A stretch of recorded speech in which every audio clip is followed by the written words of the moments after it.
Don't have a snout, Mike. Okay, Les. I'll bung thee a snout. Now you know our names. Mike's okay after the only saint. Mike with a hard K, swift, like a kick. Not mad about Les. It's soft, it's gooey, but choose it I did not. In my mother's hot wound did she curse this name on me. It's my handle. Under the soft, it's spiky. Under the pillow, it's sharp. Concealed instrument, offensive weapon lies waiting. He does bestride commercial road like a colossus. Oh, that's my manner, where we two first set our minces on each other. And those Irish yobs walk under our huge legs and peep about for dishonourable butter. He's my mucker, China, or mate. It ain't mine since those days at least 12 moons ago when sailing out the Black Raven pub in Whitechapel, the self-same street where Blessed Jack did rip and tear in cold thick nights so long ago. Those muffled screams and slicing flesh, no more than sweetest memories of him that went so humble about his nightly graft.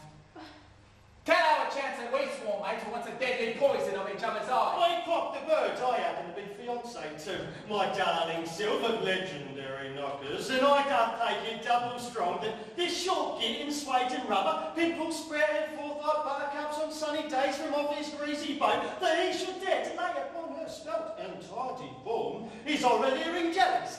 So I said to him, fuck off, thou discharged from thy mother's womb, before with honed and sweetened razor I do trouble to remove thy balls from thee. Oh, I gushed. You fancy me around the back with boots and chains and knives behind the super cinema it was then called, before it came to cut price supermarket. Which we have well and truly robbed since then. So round the back we went that night. The fog was falling fast. Our coat collars were up. Our breath, like dragon sting, did belch forth from our violent mouths, while at the self-same time we uttered uncouth curses, thick with bloody and unholy violence of what we most like to carve upon each other's skulls. The crowd of yobs that formed a ring of yellow faces in the lamplight. Yeah, right. Hungry for the blood of creatures nobler and more daring than themselves. Right. With dribble down their loathsome mouths, they leered and lusted for our broken bottles and cold steel to start the channels gouging in our white and precious cheeks. I thought, now fuck this for a laugh. That's right. So what if sly old Silver led me on a touch by showing out to all the lads, provoking Arnolds and gang wars between opposing tribes from Tottenham to Oxford? From Bethnal Green to Ortington. From Poplar up to Islington. The clash of steel and crunch of boot on testicle has long disturbed the citizens of those battle-scarred manors, and blue bottles with truncheons hard as iron, and at their helmet, And there is! sometimes removed by rude and lusty lads, complete with knuckle dusters and iron bars nicked from their dads. Hey, old dog! Hey, old dog! Hey, old dog!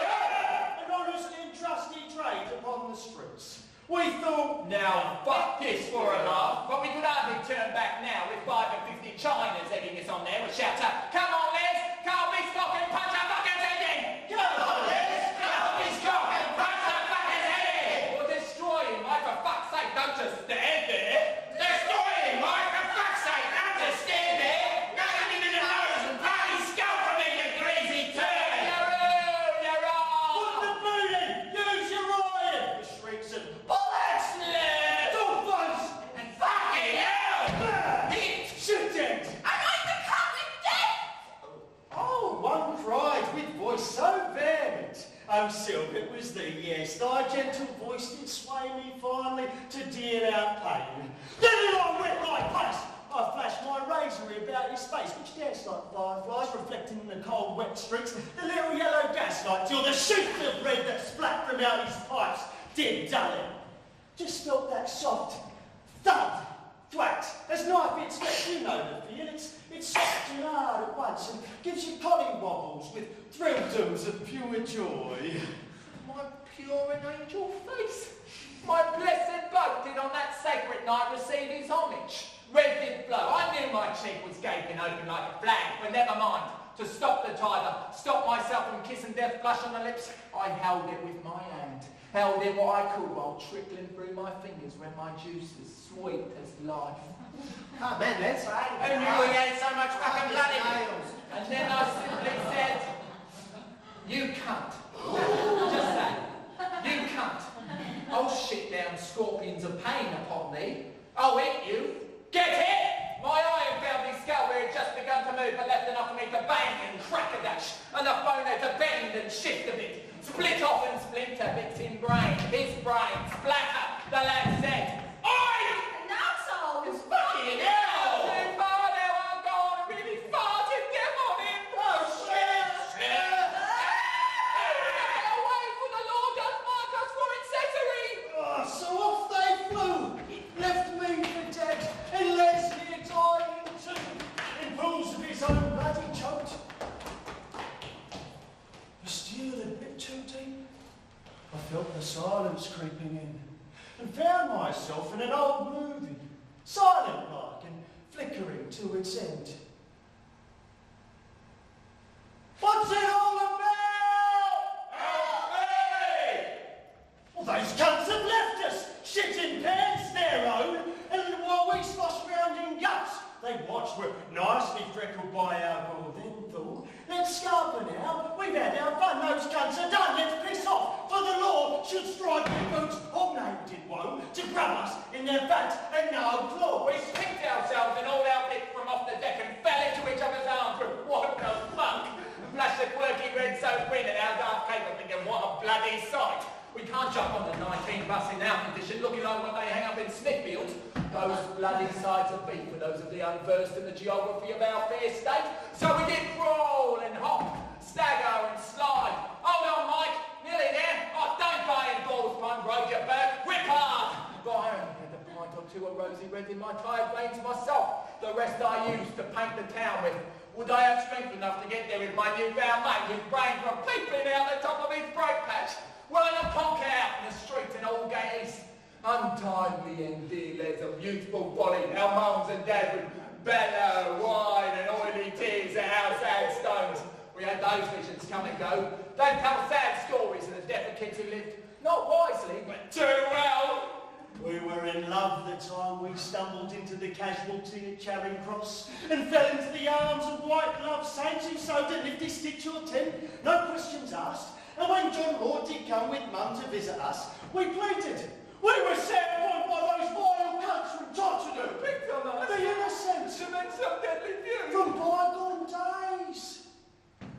The two of us got as thick as tea leaves in a pot that stewed too long, and actually out from our white cosy starch beds a dozen saucy plots of murders, armed assault and robbery with arms. Bank raids so neatly planned in the dead of night. Of rapes to light we chat. Exchange a tale or two of cold blood deeds we done in alleys dark as hell. And other heinous escapades. So heinous to retell. Yeah, that's how it happened. That's it. She was a bitch. A slag and advanced vibe. A pint of hell. But still, she was nice.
From that skirt that many times you gently lifted in your seldom beckonal green. I was that monument of flesh thy wanton hands would smash and grab. I only clocked the other geezer, Mark, And can I help if my proud tits should draw their leery eyes to feast on them? But now I hate thus under our strong love. And nevermore will my soft thighs be prized apart by his fierce knees with an open them thou beach before I ram a knuckle sandwich in thy painted bow. I miss him. True, in spite of all. And did not wish to see him mashed and broken like a bloody dog. But now the bastard blameth me for all and seeks vile vengeance on my pretty head, which if he tries will sorely grieve my brothers Bert and George, and will not hesitate to finish up the bits at Les Digleaf. But all this chat of violence I hate. Such a horrible to me. That cribs on love and towel-wrenched kisses in the back of MG Sprites with a stop, I'm not like that. Just for now, which doth ensure a second date. So hold a morsel back, girls, and you'll crave it all the more.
Machinery. Taking all the joy out of work. The worker asks for more and more money until he breaks down the economy hand in hand with the unions, who are communist dominated, and make the country right for a takeover by the Red Hordes. You haven't paid the TV licence.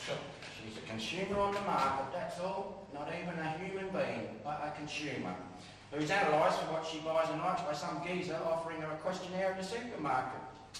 Well, makes her feel important. I tried to educate it, but 'tis like pouring wine into the proverbial leaking barrel. Suppose they come around. Nobody visits us anymore. Well, they might.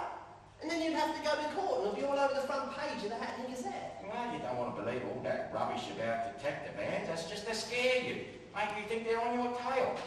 Anyway, if anyone knocks on the door, we'll just whip the telly out sharpish-like and hide it in the lavatory till they're gone. Simple. Say, well, your radar must have been a few degrees out and picked out the hairdryer performing on her curlers.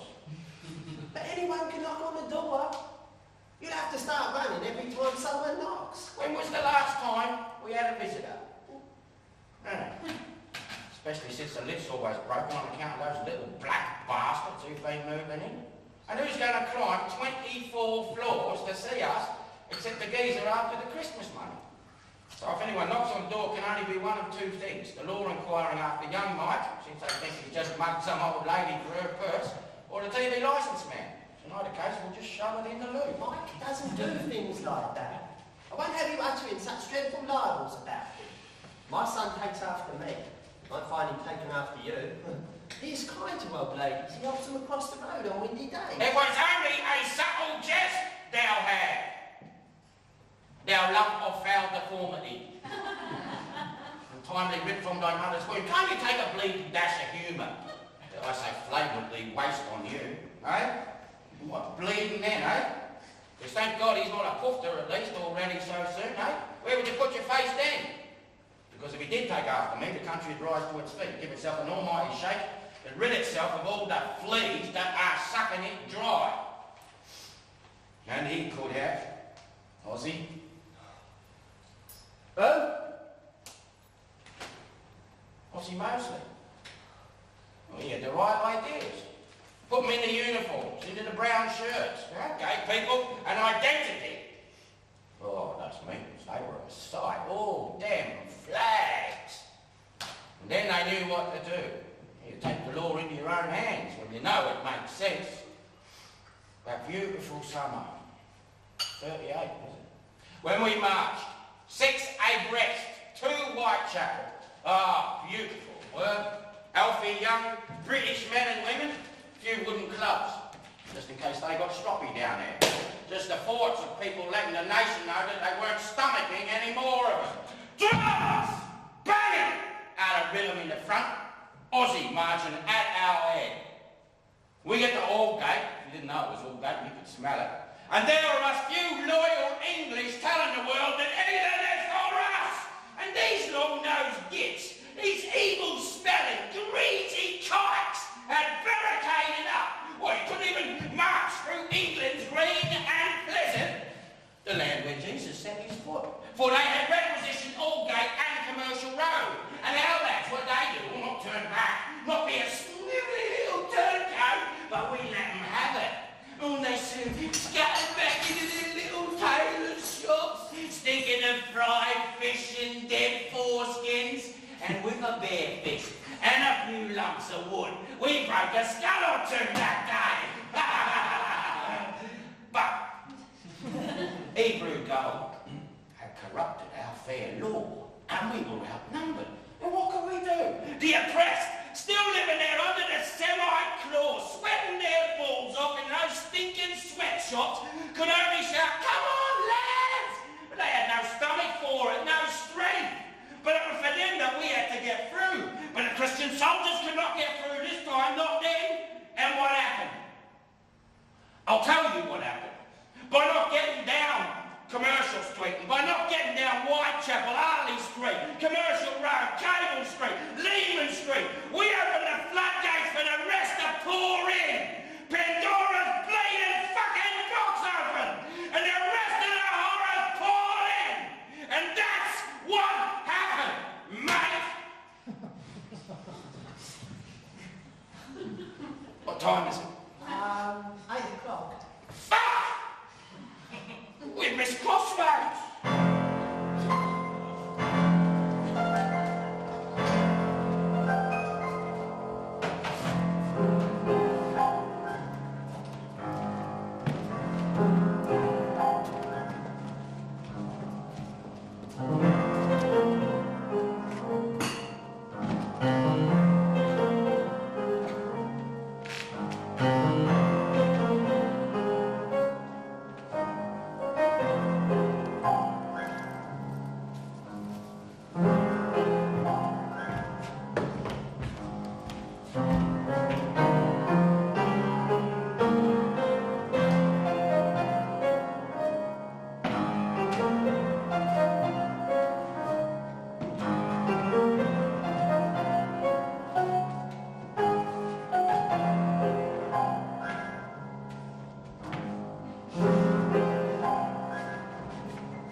out the back of her leg as if to point the way to tourists, pruriently lost. Hello, darling. Fancy the new chat? A meal? A stroll? A drink or two in the cock and bull surrounding a baby sham or two? And plethoras of witty verbiage drawn from my gut and mouth? With a laugh or two? They say a laugh doth provide the key to open Pandora's box of dirty tricks. Piss off, thou lump. Thou hast no style for me. Get lost. Too old, too young, too slow. I'm too trim for thee, and move like what you dream about on good nights. I'm sheer, unadulterated, pure filth. Each square inch of raincoat's fantasy. Oh, there, swell full. I'm the vision in your head. The fire you use to stoke your old glass familiar stoves. You know what I mean? Sag knot, pink tipped, tight box, plumbing perfect, switches on and off to the right touch. Not thy thick-fingered labourer's paws, thou slob and street corner embellishment, thou pin-table musician. Thy flesh would ne'er move, would shrink under my glare. So try. Tasty. Verily. So, thou bitch seeks to distress my Johnny tool with psychological wool, humiliating it into surrender shrink.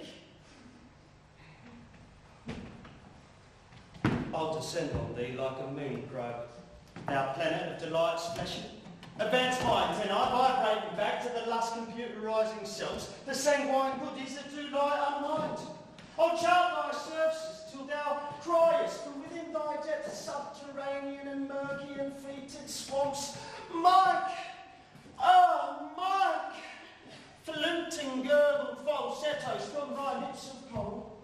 What dost thou do? I'll rip off my clothes and gabardine, make thee view the sight that sent Penelope mad. And wait 10 years for that. The girth of a cyclops, to stun, to stab, screams like a deer, growls, bones, props, and speaks to you in 1,000 ways. The length of an ass, the stamina of a Greek, the form of Michelangelo's David, as solid as a rock, as tricky as a fox, as lithe as a snake, oh, as delicate as a rose. All the speed of a panther, reflexes match the piston power of the flying Scotsman, as hot as hell, as pretty as Paris. Its helmet matches the battering ram that felled the walls of Troy. Balls like the great cannon that Pompey used to subdue the barbarian, as rich in goodies as a tiger, oh, bursting its banks. Its juices as sweet as the honey from the little wasps of Lesbos that only live a day. As sweet as the dripping that Mum puts on the Sunday joint. And with that magic sceptre that laser-like splits and cracks through walls, I'll fill you to full till thou not feel one shred of space, not occupied by flesh, blood, flesh-filled slurp, tongue-tied lava flow, flesh eats when my arse rises creamily, mocking Bertorelli's ice cream, and the trembling domes of the mosques of Omar, bob, weave, bounce, groan, and whine. Oh, you're the springtime after fierce winter, bud sprout, opening, little whispering love. I thought thy planet shook then. Caught thee a word then, did it? Pandora's box teases open, does it? With a yes? Yes? Yes! No. No. No. Yes. Yes. Yes. Yes. Yes. Yes. Yes. Yes. Yes. Yes. Yes. Yes.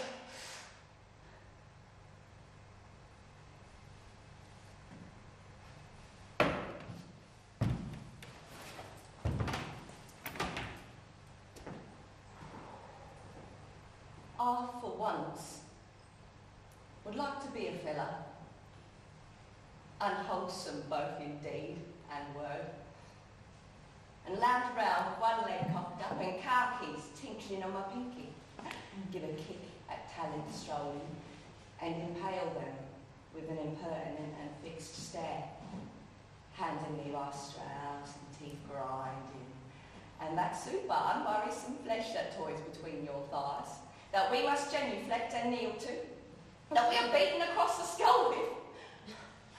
Wish I could cruise around and pull those tarts and slags whose hearts would break as he swiftly chews us up and spits us out again.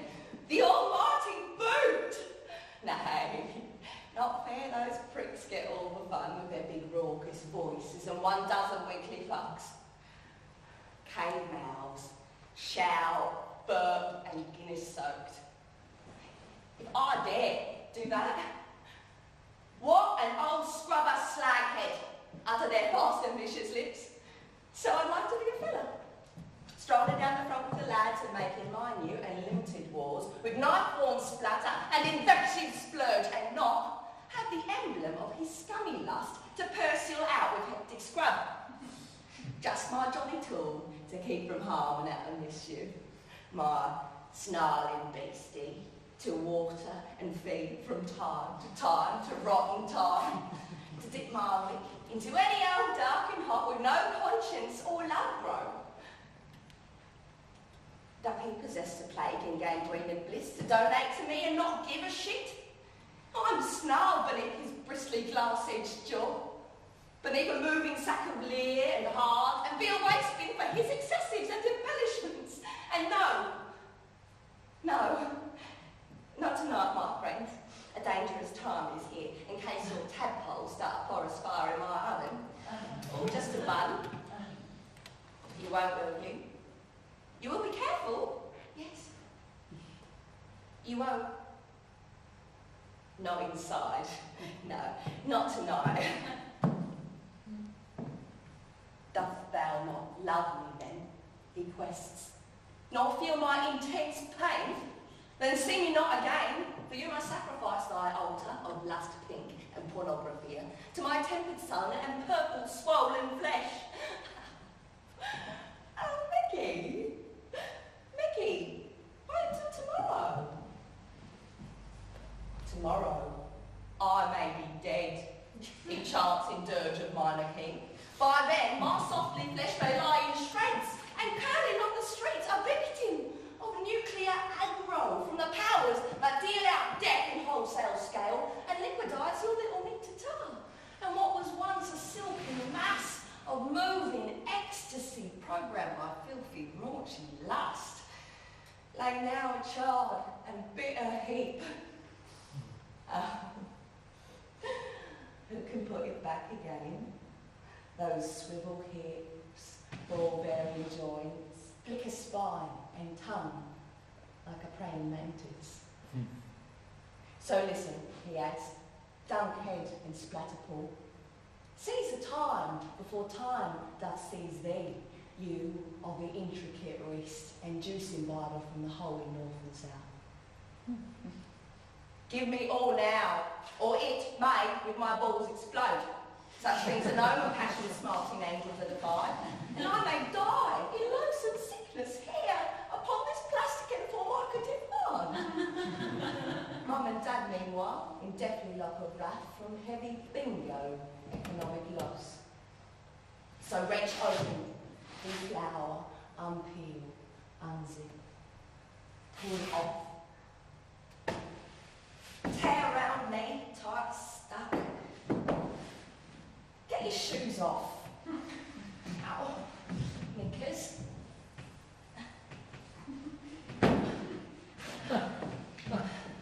Dive in and out. More a whipping, like a visit. Quick, can't stay, just sheltering from the rain. What plunge, squirge and splenge mixed for a brief hello. A rash of oohs and ahs, quiver and scream. Then hot and flushy, he climbs off.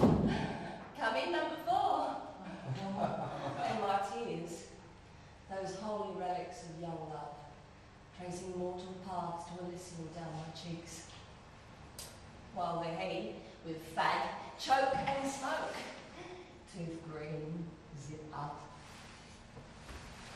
Me lying, looking at the future flashing across the ceiling. He, flashing his comb through his barnet, and reddened cheeks blood-soaked, like a saucy cherub, so lovable sometimes. You know how boys have this lovely thing about them, some little boy habit that makes them adorable, crushable, eatable, sweetable, cuddly dolly. Though sometimes you could kill them. And me lying there, a pile of satiate bone and floppy teats, flesh pinched, and crack full of his slop, containing God only knows what other infernos. But I tasted something very strange on his straining dangle, which he is wont to offer me, sacrificial-like. Let me be a bloke and sit back curseless. Nor forever join the queue of curled birds outside the loop for dire emergency. Do we piss more than men or something? Or break my heels in escalators, or flash my arse ascending stairs to the vile multitudes that fantasize me in their quick, sex-lusted movies in which I am cast as the queen of slut and yield.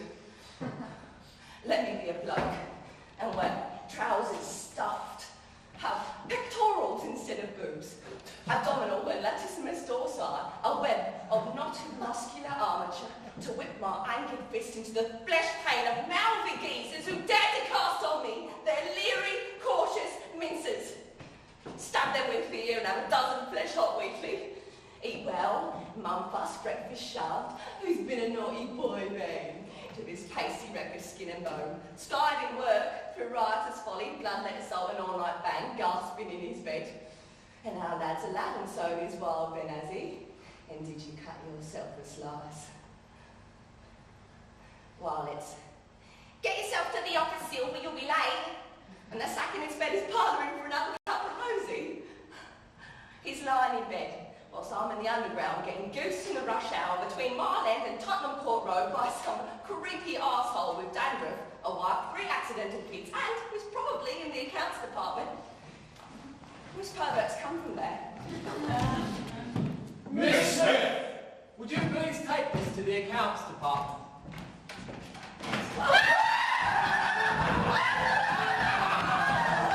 Years ago, things were good. You got value for your money. $1 was 5 bob. A summer's day was hot and sunny like a summer's day. Well, you weren't short-changed. You only got 12 hours' work. Then we take the train from Liverpool Street to Leon Sea, walk the South Bank, and go to the Castle of Welcome, welcome, welcome, ladies and germs, to the roller coaster day. Right the infamous wall of doom. Oh, hello, madam. Would you like to test your driving skills?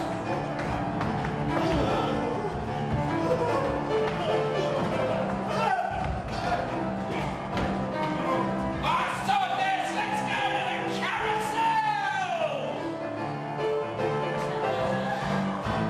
I've got a lovely bunch of coconuts. There they are, standing in a row. Big one, small one, some as big as it is. Give 'em a twist, a flick of the wrist, that's what the show says. I've got a lovely bunch of coconuts. There they are, standing in a row. Big one, small one, some as big as your head. Give 'em a twist, a flick of the wrist, that's what the show says. She is smiling.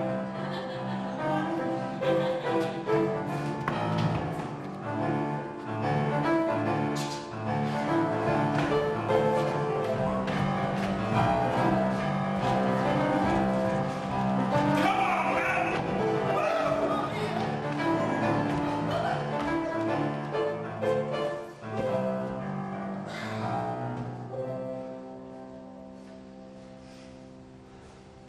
Oh, it's lonely.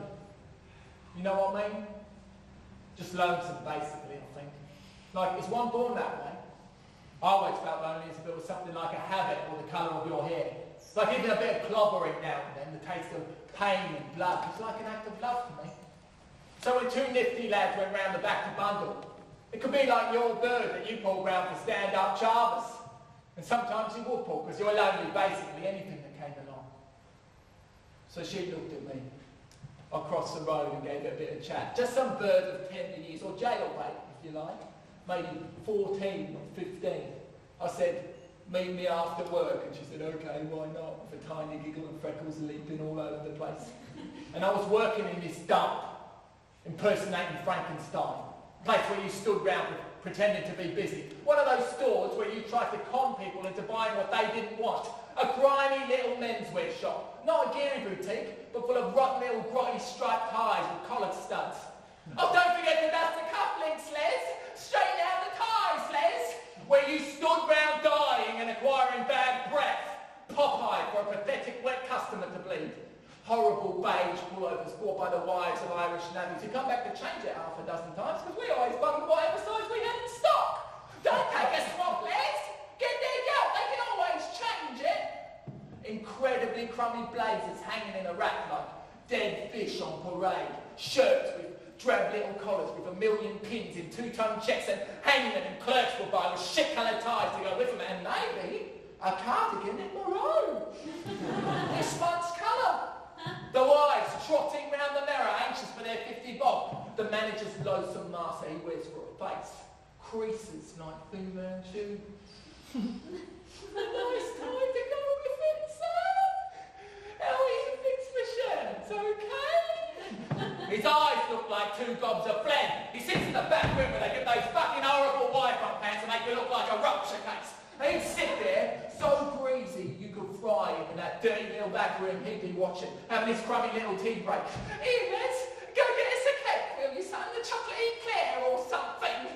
4:15, he'd look forward to tea break in a day that poured down boredom like yellow piss. His frog's eyes bulging in case he didn't sell the shop's oil crew neck 6 sizes too big to some innocent black cunt. Yeah, fits you beautiful, lovely shade, it goes with anything. He spits as he rushes out the back room like a great huge dirty spider with bits of eclair sticking to his revolting fat lips. Fuck me, Les, we got top yesterday's figure. He squelched from the side of the mouth that hissed like a rat's fart. But the black is confused by being surrounded by faces the colour of plague victims. All the wretched salesmen with bent knees and worn out grins. Yellow-tipped vultures, his eyes vaguely send out a couple more bolts every time the shop door opens. Only take 30 minutes for lunch on Saturday. Busy day for shirts. Some slag says, that one in the window. Oh, show me which one you mean, love. Any excuse to escape and breathe some fresh air fumes from the lorries and buses belching past, which is as fresh as a Scottish lock, compared to the smell in the shop of rotten cancered flesh laced by a few farts when everyone scatters. Oh, fuck! Harry's farted again! Chortle burp! All the macabre and twisted figures of humanity oozed through that deceased testament to Bogomel, that charnel house of Aberdeen, and worse than hell. The living corpses. Slack nails and brains wait for 6 p.m. or death. One of the two or both. Hands in pockets, playing with anything that reminded them that they had a tiny dot of feeling left. Standing there like it was a way of life. I was thinking of that bird, which was making me very anxious about the hickory-dickory and impatient to act out a few skin scenarios I had floating around in my skull. At 6 p.m, the morgue closed for the night. I checked the galway half-inch. Not a bad tale. Couple of ties wrapped around my waist, given a dozen pair of socks to my mate, watching Mr. Greasy with bag hanging out his perpetual mouth check his cash. The cunt never found out because his brains were soaked in grease, his lungs in cancer and phlegm, and his jacket in dandruff. So I escaped that place, wondering how I might burn it to the ground with all them frying in the manager's grease. I saw her, as planned. She was waiting for me like she said she would, and that kept me going for the day. Had stopped me from going insane. The idea of the two of us hacking away at each other's goodies. That was something real. Alive. That would give a bit of meaning to my life. Us two locked away in a quiet, cosy little place where I could get out of my skin and crawl into hers and sweat, pant and shriek. So she was standing there, happy happy like it was Xmas, and she said yes, and I took her back into my bed, all freckling and giggling, and then she delivered her history in a funny Irish how she's pissed off at home with a mad Irish dad who beats her, and whilst I pacify with a quick spell and a rock in and out, she says, could she stay with me since she's bound to be clobbered by her paddy daddy for being so late? I demurred to the Rochester man with full awareness of the law's nastiness to souls that taste young flesh and instructed to the bus to take her back to evil Kilburn. Just 1 hour later, I was in the middle of some shrewd interpretations of the theory of relativity, just getting into the quantum theory and boggling how light would take 200 billion years to get around the universe, when bang, at the door and two thick-eared brainless cops come yopping in, dressed in the kind of clobber I've been flogging all day, scaring the shit out of me and the cats. The mad Irish had gone to the Johnny Law with some mad tale of rape and kidnapped to avoid chastisement at the hands of Dirthead Dad, and grabbing me in their thick fingers, not made for shape attitudes, while they call me dirty bastard and other unflattering epithets, while breathing their foul vomit breath in my face. I'll kill thee on spray, air on end. Not now, not tomorrow, but one day I'll eat your eyeballs. I'll bathe you in acid. I'll stab your fat guts with ice picks while lying in your beds, beer-soaked floated thick with the haze and swill like drunken pigs. I'll stab and thrust until your tripe explodes. Which doubtless did not go down very well, since they pounded all manner of horny fists into my soft and sweet flesh. Those harbingers of death. Those wholesale legal sadists. Those lawmen did believe the slag, which got her off the hook, and rendered carte blanche to them for fun and thump. And poor old Leslie, for a graven magistrate is dragged, who chides and moralises about snatched too young for me while thinking of his handicap in bed, and golf and house in Isha Surrey, his furtive weekly whore in sessions of paid lash looking down at me from dizzy heights. He says he will be lenient. And I replied from the bottom of my black and lying soul of heartfelt sorrow, never again. And then he said, 3 years I curse on thee. And as he did, I heard my mouth reply that he would die a death in fire so slow he'd rather be eaten by ants while bathed in honey. And as they dragged me screaming down some cold stone corridor, my shout sent curses ripping through his skull. And now my curse comes true. So ho, did you kill him, Liz?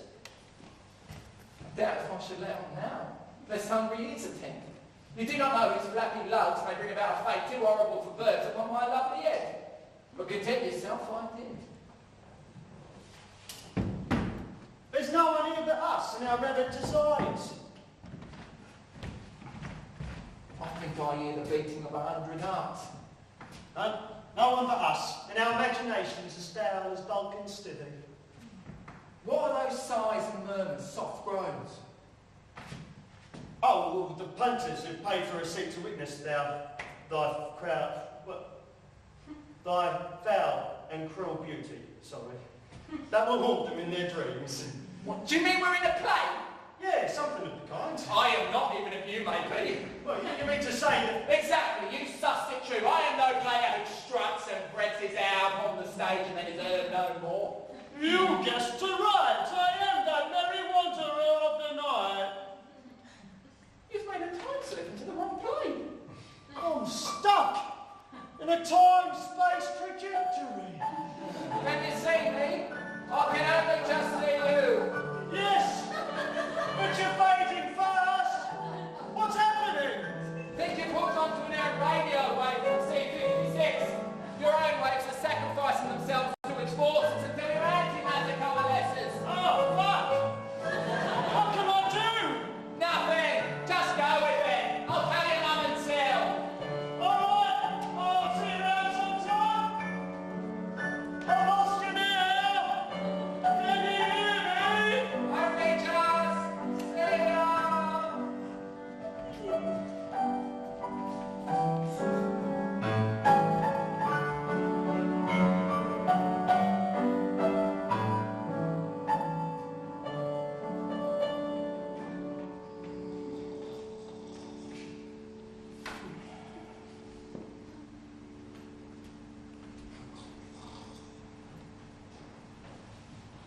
Sometimes I get gorged in my throat. I see him sleeping. Lumped sweaty, beer gutted, farty, no hope, thick-brained, and me, the other half of nothing, fed with electric media swill.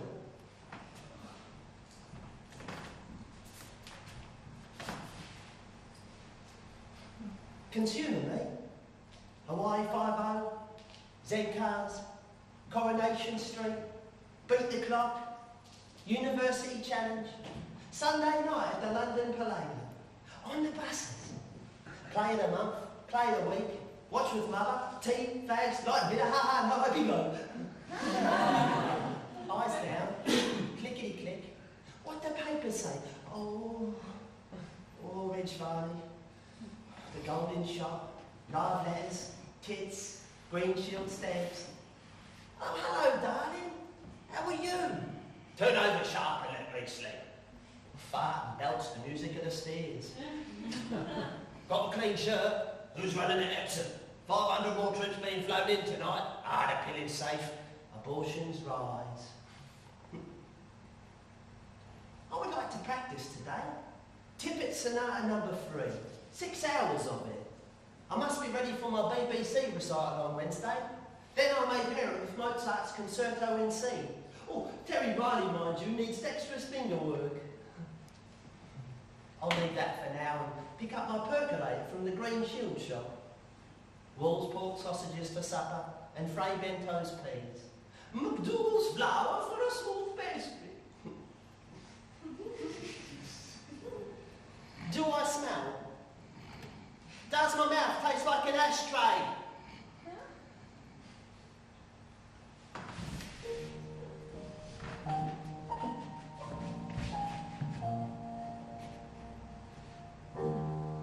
Will my lover meet me after I play Brunhilde in the ring at the stage door to Covent Garden and buy me filet mignon at Rule's Cafe on the Savoy? Will we drink champagne and discuss our next production of Verdi's Italo? Always longing to play Italo, but wants Bernstein to direct. I'll be happy with Visconti, really. Maria is coming to tea. Must get some Lion's jam tarts. Oh, I met Hemingway in the Brunswick Lit today. Oh, he said my poetry soars to heaven. Come and have some wine with Gertrude. There'll be some very nice people there. Shut your gob. Can't you let me get some bleeding sleep? Please don't come back.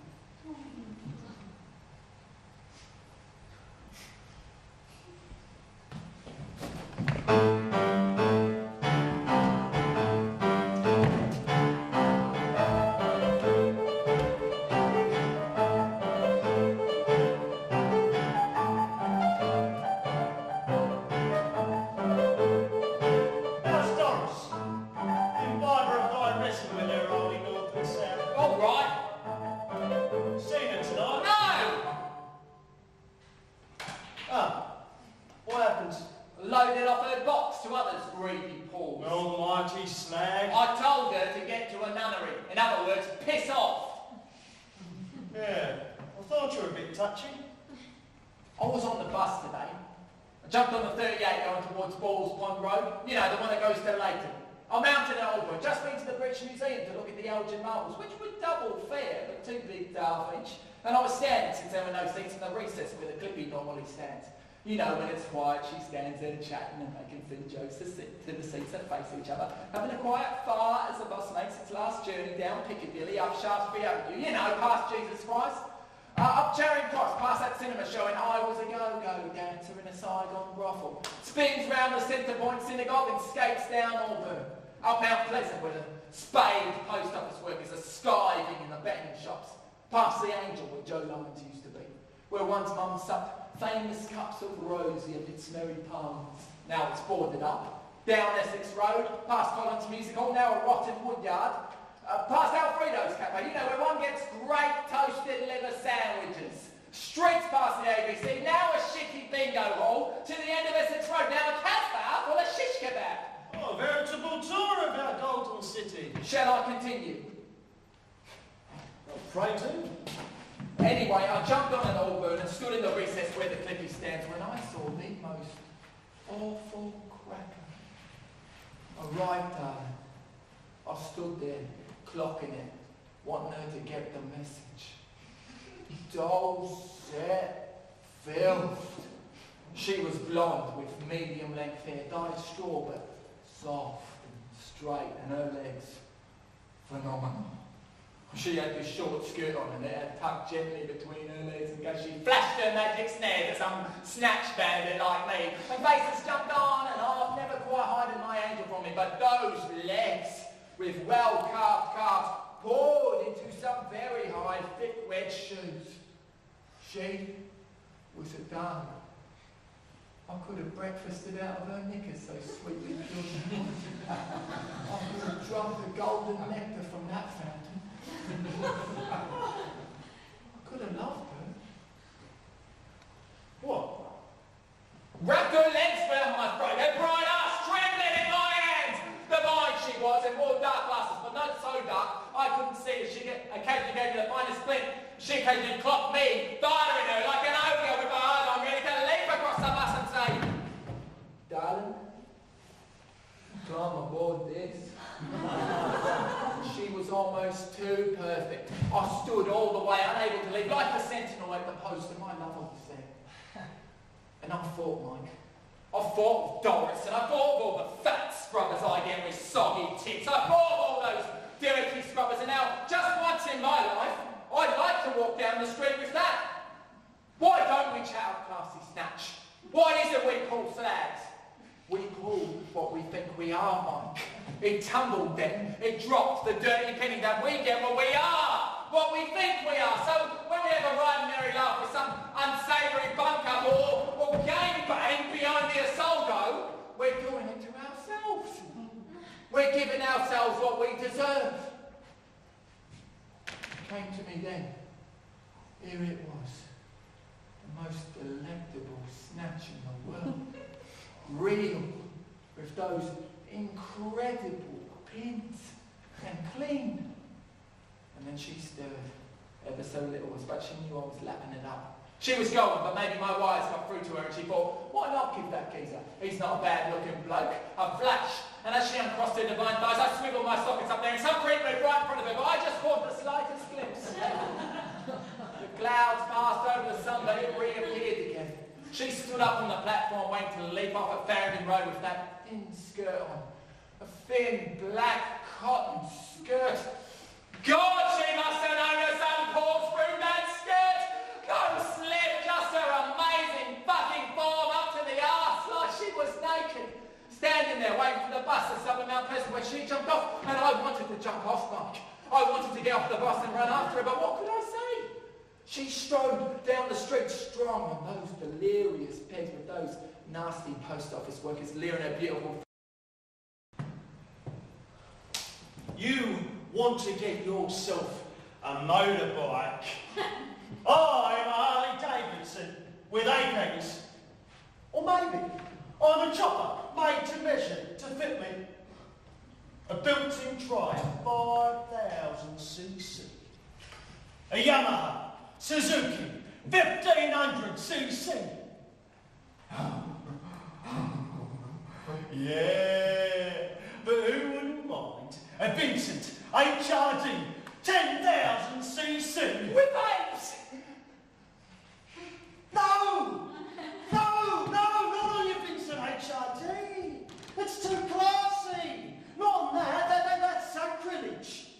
At a 150 a ton and a half of sublime speed, gut tearing, flailing, flesh pulled, glasses stabbing in your eyes ripping off your face, the vibrations pulsating through each square inch of skin between your thighs, paralyzed. A 2000cc, my throttle tweaked very slightly, oh so delicately held, not too much rev. We skate, we fly, between my thighs I grip her tight, she won't budge, won't skid. Road clears for us. It opens up like a river. The cars, Spartan families and dogs and kids smearing up the rear windows with granny spouting, they ought to be exterminated. Standing still. still they sing, with street plasters, ponchos and hairdressers in mini sprites, MGs, menswear salesmen in green cortinas, or ancient Cadillacs driven by aging movie stars cruising for rough trade, and liking the leather-loin boys with long records of glorious GBH tattooed on the helmets of their cocks. I slow it down to 150 miles an hour and chat it up. Her face is hanging off her skull. She sees what grows between my knees and creams her jeans. Woo! Stop, James, she says, and we split down to Joe's Cafe at the intersection where the M1 sludges reluctantly off into Luton. I mean, who would it be? Who wouldn't be there behind the cafe? Behind the Pantechnicons and articulated lorries, I ran it into her ancient north and south. Take out your teeth, you old slag. And I leave her with a happy grin on her toothless, wrenchy boat. James carries her off with a nod suggesting, here we go again. Oh, never mind. It's all in a day's work.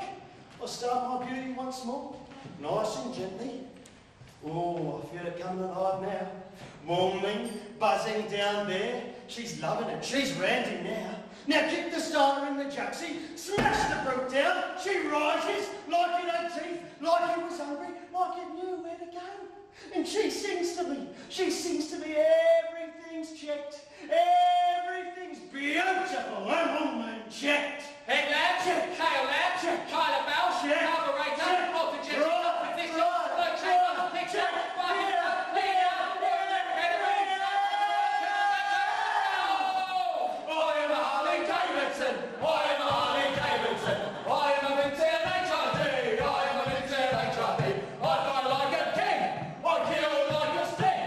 I smash down the road. I crush those other fuckers. Those young angels I don't.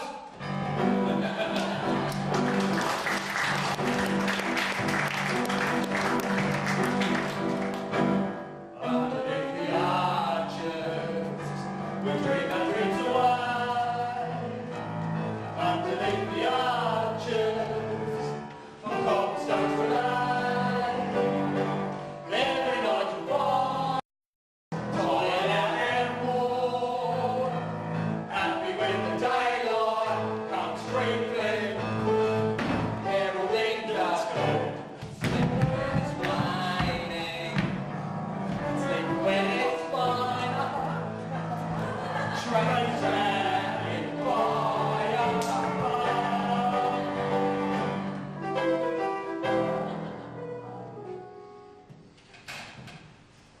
1, 2, 3, 4. What? Swaying his pillow, no matter where I stray.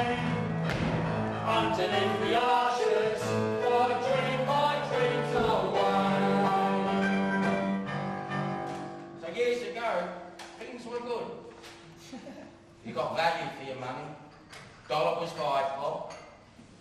Summer's day was hot and sunny, like summer's day.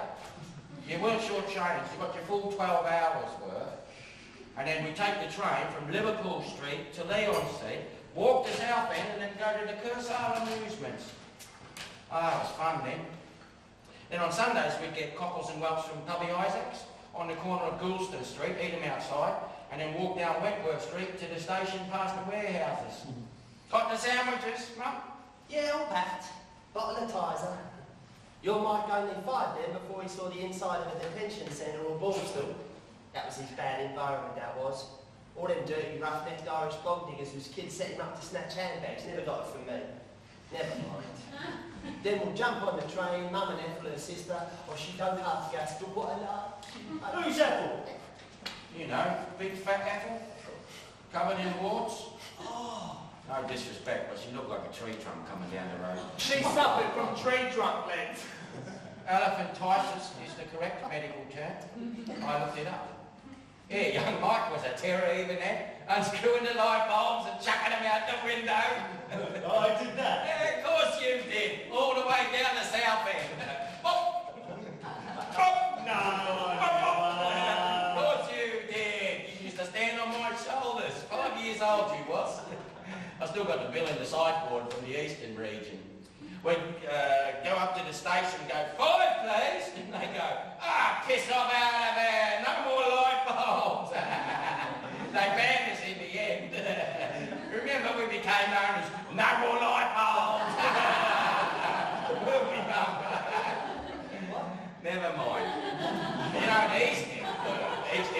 rough then, still half down. All the kids used to catch the water skaters from the septic ramps and tanks down near the bomb sites. On the A's, you know, they used to sit outside on Anthony Street because they liked to nap. And would you believe it? They had the nerve to open up a theatre where you had to understand Yiddish. What cool! I mean, many a time I went down there for a quiet afternoon kit, played my 1 and 6, and they go, oh, you understand Yiddish? I'm like, what the fuck do you mean, Yiddish? And they go, oh, piss off out of it. What, in the middle of London? Yeah. It's not like a language. It's like a code. Yeah, you're right, son. It is like a bloody secret code. Do you know any, Dad? Yeah, of course I do. I do know a bit. I went to night school. Say something then.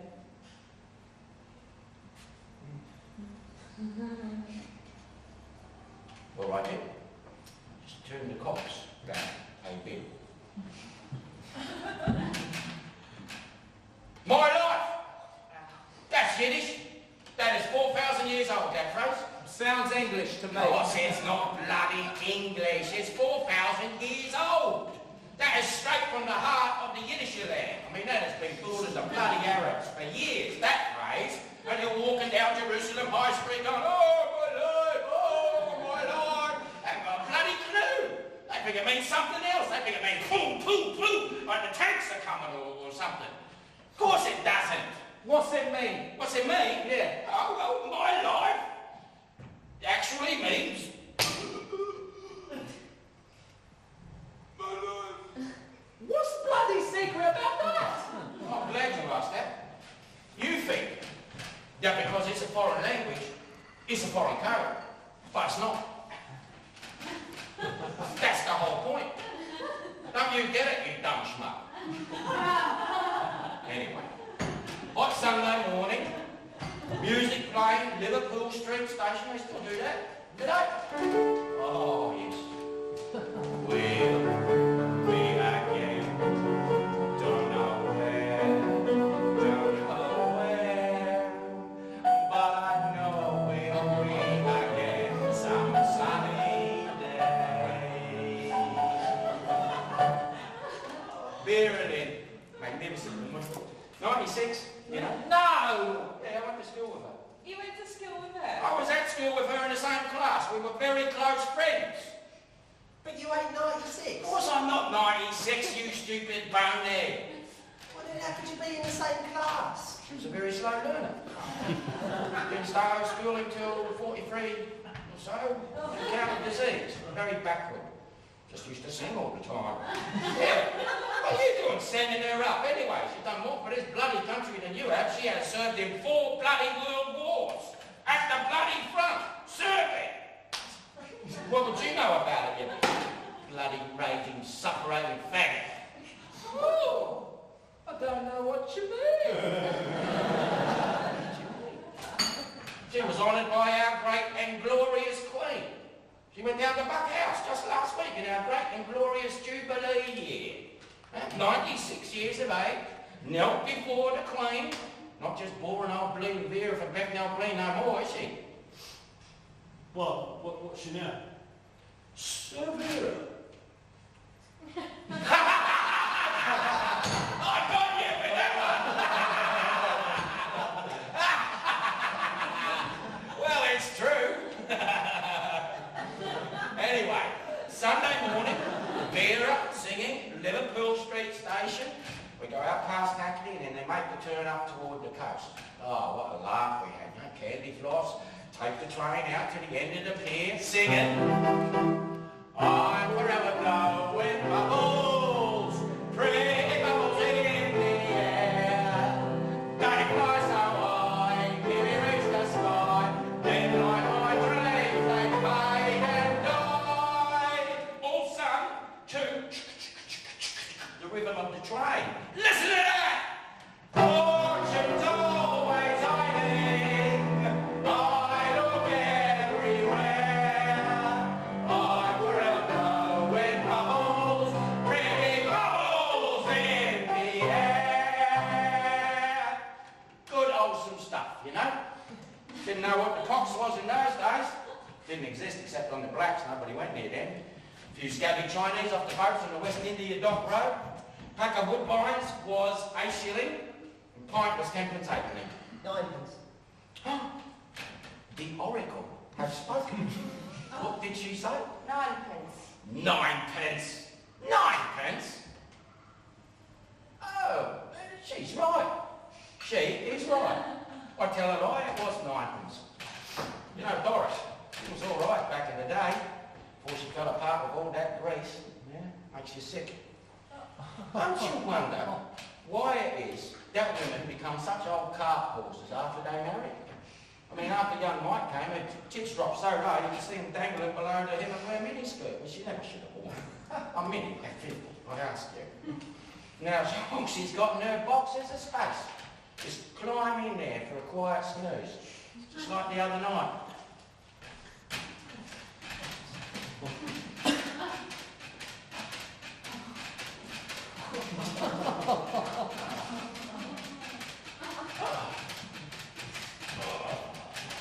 Fred, What? are you fucking me?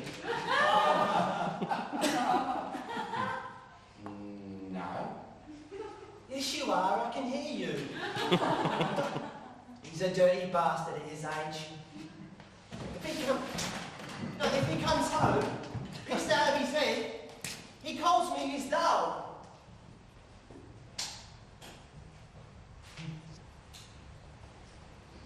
I'm used to being left alone now. Get no sensation no more. Years of neglect have taken away the edge. So when he starts on me, oh, it's like being assaulted. It's dirty. We always keep our underwear on in bed, just his horribly belching breath. Once, he belched in my mouth as he was giving me a reeky kiss. I slapped him so hard he let out an enormous fart. That got me so cross I slapped him again and he pissed the bed laughing. We haven't kissed since then. I can still do it. I've no doubt. Just the desire's faded is all. Oh.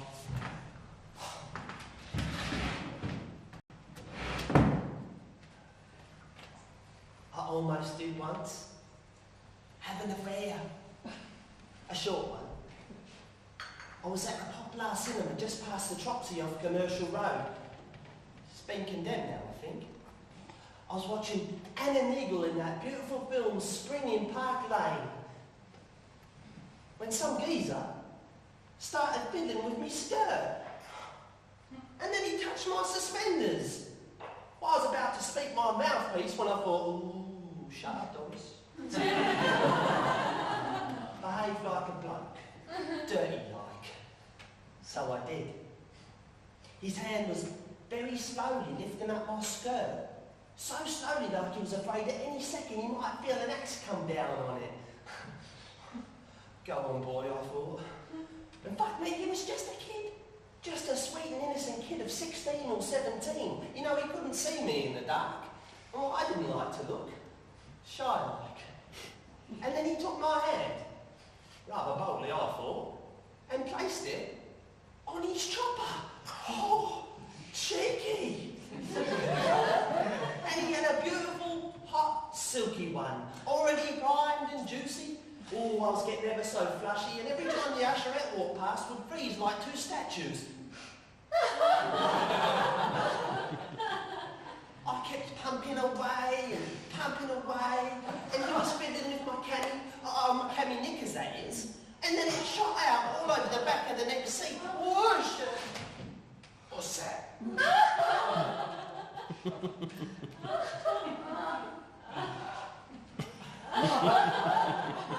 Seems to be leaking out the back of my head. The film had just ended.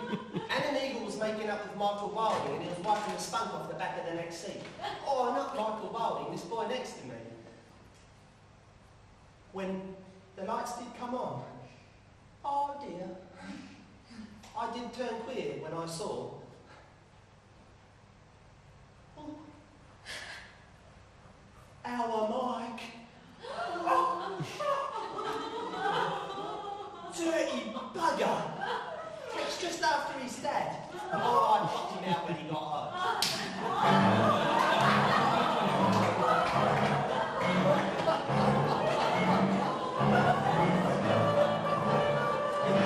I fancy going down to Lyceum tonight. I double fancy that.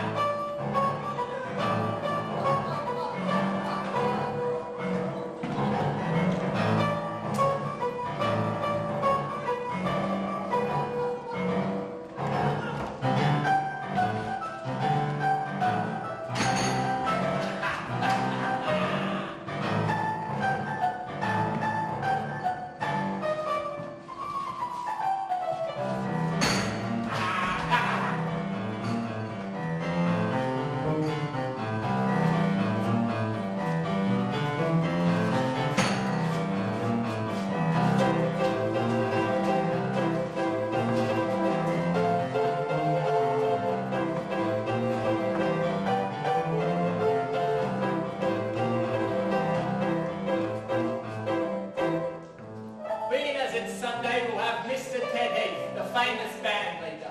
Not the acid bath murderer or notorious political impersonator come weekend transvestite. And Dickie Valentine in a blue gabardine. Button two, flat pockets, hip length whistle and flute. I wear a roll-away collar for Johnny Brady collar.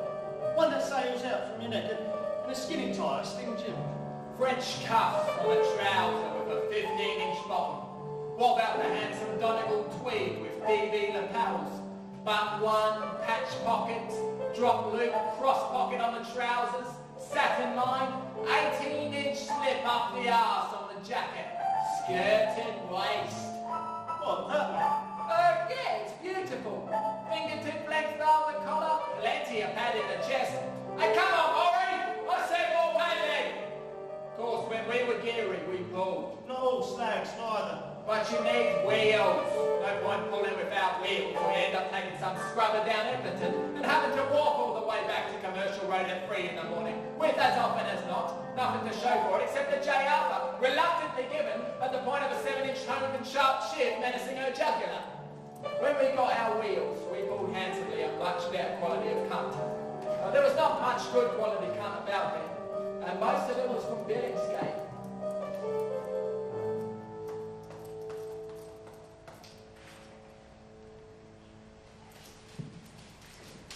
I disagree with this. We always found good cunt at the last scene. Friendly cunt, clean cunt, spare cunt, jeans and liquor stuffed full of nice, juicy, airy cunt. Palmfuls, handfuls grabbing the cunt by the stem or the root. Infantile memories of cunt. Acrocytes. Slytherin, oily cunt. Cunt that breathes. That's neatly wrapped in cotton or silk or nylon. That announces, that speaks, that thrusts or winks or that's squeezed into a triangle of furtive cloth backed by an arse that's creamy, springy, billowy, cushiony tight. Clinging knicker, wet knicker, swelling vulva knicker. Witty cunt. Teeth smiling, the eyes biting cunt. Culture cunt. Culture vulture cunt. Finger biting cunt. Cunt that pulls, that spreads itself over your soft lips. Ooh, that tax. That imagines. That you dream about, that you create as a Melba, a meringue with smooth sides, remembered from schoolboy smelly first cunt. Oh, first foreign cunt. Oh, amazing cunt. The cunt that protects itself, makes you want to even more cunt.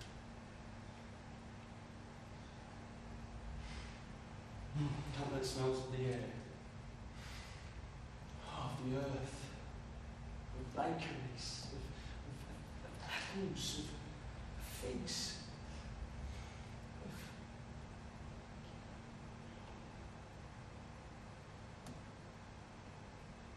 of salaries, fresh fish cut. Well, so, we're going, Les. We might pick up a bit of crumpet.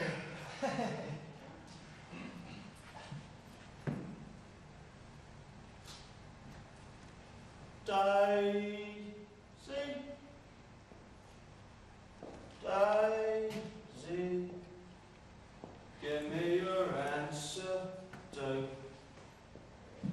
On the path crazy, the marks of you, we wonder your stylish marriage, what can't afford the carriage, but you look sweet up on the seat of a bicycle built into. Daisy, Daisy, give me your answer too. I'm crazy over the nights of you. There won't be a stylish marriage, I can't afford the carriage, but you look sweet up on the seat of a bicycle built into. I'm sick of my house. I'm sick of my family. In fact, they made me sick. I don't mind. One day, like the brothers Craig, Like Reg. we'll be flying along happily, A chopper in one hand. a dagger in my flute. We'll see the boys in Dean Street. Hello, son, I'll have 100 suits. The East End's my manor. I mean, that's what we know. Going down the Green, Beth, not to you. trolling down the Lie, The Lyceum strands. kicking Cypriot Burks to death. With Johnny and again. Where's Big Harry gone? Where'd they Curly King? Where's Aunt Arthur? Where's all the hard men? Where have they been? We'll open a pawn shop. A knocking shop too. We'll spring the Craigs. Handsome. The Richardsons too. We'll threaten and murder. Connive and rob. The law's on our side. We'll pay the slobs. We'll get our piece. We'll protect their bit of trade. The hard porn and tit shows. They will give us our pay. Every week. We'll eat at Mario's. Where the hairdressers go? We'll get fat. We'll kill. And we'll knife. I hate all you pseudo bastards. I hate you with my life. We will not end our days in grey-worn blight and stomp the hours away in fag-end waste and kiss the minutes till they budge while we toil in some stinking factory. But what's the future, lads, for us?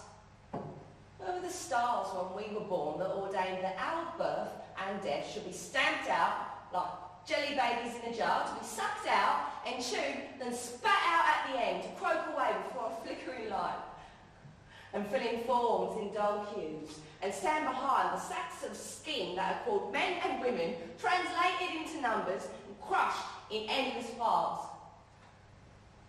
We will not end our days like this, waiting, while Ma and Pa fill in little noughts and crosses in coupons called hope or death. We will not end our days like this.